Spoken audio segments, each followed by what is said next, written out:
Everybody always talks about that curve, right? Because they're traveling from Folsom, they're heading south. They have this, brand new expressway, that they're driving along, and all of a sudden it just stops, Yeah. right? And the project just ends, and then you get back to this 50-year-old road that is completely tore up and beat up, and it's like a roller coaster on the vertical profile. There's no shoulders, right? And then it's like, boom, 90-degree turn essentially, Right. right? Yeah. And so if you think about these big trucks, what do we call it? Off tracking, right? Where like they use all 11 feet of that lane, Oh, yeah. right? Because they're towing, and they've got they're off tracking on that, and so people freak out. They slide over. They feel like they have to slide over. All of a sudden, their tire hits a shoulder that is unimproved. There is no shoulder Right, on right, that location, right? right.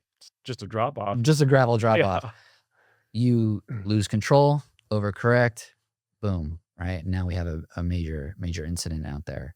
So, I mean, we have for years mapped, or what I call hotspots of collisions, and where's this one? I mean, this is the top, right? It's the top. Yeah, Yeah. It's one of the worst spots along the whole connector alignment, for collisions. And I get texts, you know, seems like every month from someone, mm, consultants or other people say, "Hey, did you see this accident? Did you know this happened out there?"